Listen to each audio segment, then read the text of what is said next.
കേരളത്തിലെ വിവിധ മതവിഭാഗങ്ങൾക്കിടയിൽ തീവ്ര നിലപാടുകളുള്ള മതമൗലികവാദികൾ മുൻപെങ്ങുമില്ലാത്ത വിധം സ്വാധീനം ചെലുത്തുന്ന ഒരു കാലഘട്ടത്തിലൂടെയാണ് നാം കടന്നുപോകുന്നത്. ജമാഅത്തെ ഇസ്ലാമിയും പോപ്പുലർ ഫ്രണ്ടും തീവ്ര നിലപാടുകളുള്ള സംഘപരിവാർ സംഘടനകളും ക്രിസ്ത്യൻ വിഭാഗങ്ങൾക്കിടയിൽ പ്രവർത്തിക്കുന്ന കാസയും ക്രോസുമെല്ലാം ഇത്തരത്തിലുള്ള തീവ്രവാദികളാണ് എന്ന് നാം പറയേണ്ടി വരും. പിറവി കൊള്ളുന്ന സമയത്ത് പ്രതിരോധത്തിന്റെ പ്രത്യയശാസ്ത്രം അവതരിപ്പിച്ചുകൊണ്ട് ആട്ടിൻതോലിട്ട ചെന്നായ്ക്കളെ പോലെയാണ് ഇവർ രംഗത്തെത്തുന്നത്. ഇവരുടെ അജണ്ടയുടെ അപകടം മനസ്സിലാക്കാതെ വിവിധ മത നേതൃത്വങ്ങൾ ആദ്യഘട്ടങ്ങളിൽ ഇവരെ വലിയ രീതിയിൽ പ്രോത്സാഹിപ്പിക്കും. എന്നാൽ യഥാർത്ഥ അപകടങ്ങൾ ആധ്യാത്മിക നേതൃത്വങ്ങൾ തിരിച്ചറിയുമ്പോഴേക്കും കാര്യങ്ങൾ കൈവിട്ടു പോയിരിക്കും എന്നുള്ളതാണ് യാഥാർത്ഥ്യം. വലിയ അളവിൽ ആ മതവിഭാഗങ്ങളിലെ വിവിധ ആളുകൾക്കിടയിൽ ഇവരുടെ സ്വാധീനശേഷി അപ്പോഴേക്കും വളരെയധികം വർദ്ധിച്ചു വരും. മത നേതൃത്വങ്ങളെ പോലും വെല്ലുവിളിക്കുന്ന രീതിയിൽ ഇവർ വളർന്നു വരുന്ന ഘട്ടത്തിലാണ് ഇവർ ഉയർത്തുന്ന യഥാർത്ഥ ഭീഷണി പലപ്പോഴും ആളുകൾ തിരിച്ചറിയുന്നത്. ഇത്തരത്തിലൊരു അബദ്ധത്തിലാണ് കേരളത്തിലെ കത്തോലിക്ക സഭാ നേതൃത്വം ഇപ്പോൾ പെട്ടിരിക്കുന്നത്. കാസയും ക്രോസും പോലുള്ള സംഘടനകളെ പരസ്യമായി തള്ളിപ്പറഞ്ഞുകൊണ്ട് അവർ സുവിശേഷത്തിൽ വെള്ളം ചേർത്തവരാണ് എന്ന് പറഞ്ഞുകൊണ്ട് ഇപ്പോൾ ഒരു മേജർ ആർച്ച് ബിഷപ്പ് തന്നെ രംഗത്തെത്തിയിരിക്കുകയാണ്. Major archbishop Mar Joseph പാംബ്ലാനിയുടെ വാക്കുകൾ നമുക്കൊന്ന് കേട്ടു നോക്കാം. അങ്ങനെ കൃത്യമായ നിലപാടുണ്ട്. എന്താന്ന് ചോദിച്ചു കഴിഞ്ഞാൽ അവരുടെ പ്രവർത്തനങ്ങളിലെ നന്മകളെ ഒന്നും നമ്മൾ തള്ളിപ്പറയുന്നില്ല. അവർ ഒരുപാട് നല്ല കാര്യങ്ങൾ ചെയ്യുന്നുണ്ട്, സമുദായത്തിന് വേണ്ടി സംസാരിക്കുന്നുണ്ട്. അതിനെക്കുറിച്ചൊന്നും നമുക്ക് ആർക്കും വിയോജിപ്പില്ല. അവർ സഭയുടെ ഔദ്യോഗിക സംഘടനയല്ല എന്ന് സഭയെക്കാലവും പറയും. കാരണം എന്താണ്? അവർ ചെയ്യുന്ന എല്ലാ പ്രവർത്തനങ്ങളുടെ ഉത്തരവാദിത്വം ഈ സഭയ്ക്കില്ല.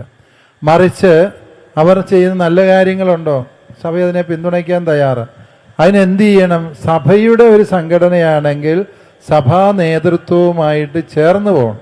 അതാണ് അടിസ്ഥാനപരമായ വിഷയമെന്ന് പറയുന്നത്. ഈ നേതാക്കളെ ഞാൻ തന്നെ പലവട്ടം ചർച്ചയ്ക്ക് വിളിച്ചിട്ടുണ്ട്. ഈ തലശ്ശേരിയിൽ ഈ സംവിധാനം തുടങ്ങിയപ്പോൾ ഇവരാദ്യം എൻ്റെ അടുക്കൽ വന്ന് ചോദിച്ചു, ഞങ്ങൾക്ക് ഏതാനും പള്ളികൾ പാലക്കോട്, ഇരിട്ടിയിൽ, അതുപോലെ തന്നെ ചെറുപുഴ, ഇങ്ങനെ പല സ്ഥലങ്ങളിൽ അവർക്ക് ഒന്നിച്ചു കൂടാൻ പള്ളിയുടെ പാരീഷ് ഹാള് വിട്ടുതരണം. ഞങ്ങൾക്ക് ഞായറാഴ്ചകളിൽ മാസത്തിൽ 2 തവണയെങ്കിലും കൂടാൻ ആഗ്രഹമുണ്ട്. ഞാൻ പറയും നല്ല കാര്യം, നിങ്ങൾ കൂടിക്കൂ, അവർക്ക് അനുവാദം കൊടുക്കും. സഭയുടെ ഔദ്യോഗിക സംഘടനയായിട്ടല്ല, സഭയ്ക്ക് വേണ്ടി അവർ സംസാരിക്കുന്നവരാണ് എന്നുള്ളത് കൊണ്ട് നമ്മളത് ചെയ്തു കൊടുത്തു. പക്ഷെ സാവകാശം അവർ അത്യാവശ്യമൊക്കെ വേര് പിടിച്ചു തുടങ്ങിയപ്പോൾ അവരുടെ ഒരു നിലപാട് എന്താണെന്ന് ചോദിച്ചാൽ, സഭയുടെ മറ്റെല്ലാ സംഘടനകളും വേസ്റ്റാണ്, യൂസ്ലെസ് ആണ്. AKCC good for nothing, KCYM എന്നാത്തിനും കൊള്ളാം, ചുമ്മാ പുട്ടും നിന്ന് നടക്കാൻ അവന്മാരെ കൊണ്ട് ഒന്നിനും കൊള്ളിയല്ല. മെത്രാമാരെ എന്നാത്തിനും കൊള്ളാം, അച്ഛന്മാര് യൂസ്ലെസ്. അതുപോലെ തന്നെ നമ്മുടെ മതബോധനം ഒരാവശ്യമില്ല, അതുകൊണ്ട് ഒരു ഗുണവും മനുഷ്യനുണ്ടാകില്ല. മതബോധനമൊക്കെ നിർത്തി വേറെ വല്ല പണിക്ക് പോകണം. സഭയുടെ വ്യവസ്ഥാപിത സംവിധാനങ്ങളെ മുഴുവനും വെല്ലുവിളിക്കുന്ന സമീപനങ്ങൾ ഇവരുടെ ഭാഗത്തു നിന്നുണ്ടായി. കാസ ക്രോസ് പോലുള്ള സംഘടനകളിൽ പ്രവർത്തിക്കുന്നവരെ പൊതുവിൽ വിശേഷിപ്പിക്കുന്നത് ക്രിസംഘികൾ എന്നാണ്, അഥവാ ക്രിസ്ത്യൻ സംഘികൾ എന്ന്. അതായത് സംഘപരിവാറിന്റെ ഒരു മോഡസ് ഓപ്പറാൻഡിയിൽ തന്നെയാണ് ഇവരുടെ പ്രവർത്തനങ്ങൾ. സംഘപരിവാറിന്റെ ആശീർവാദത്തോടു കൂടിയാണ് ഇവരുടെ പ്രവർത്തനങ്ങൾ. സംഘപരിവാറിനെ പോലെ തന്നെ ഇസ്ലാം വിരുദ്ധതയാണ് ഇവരുടെ പ്രധാന പ്രത്യയശാസ്ത്രം. ഹലാൽ ഭക്ഷണ വിവാദം പോലുള്ള വിവാദങ്ങൾ കേരളത്തിൽ ഫലപ്രദമായി പ്രചരണ വസ്തുവാക്കി തീർക്കുവാൻ കാസ ക്രോസ് പോലുള്ള സംഘടനകളുടെ സഹായത്തോടെ കൂടിയാണ് സംഘപരിവാറിന് സാധിച്ചിട്ടുള്ളത്. വിഭജനത്തിന്റെ, വിദ്വേഷത്തിന്റെ, ക്രിസ്തു പ്രതിദാനം ചെയ്യുന്ന എല്ലാ ആദർശങ്ങൾക്കും ഘടകവിരുദ്ധമായ കാര്യങ്ങളുടെ പ്രതീകങ്ങളാണ് ഇത്തരം സംഘടനകൾ.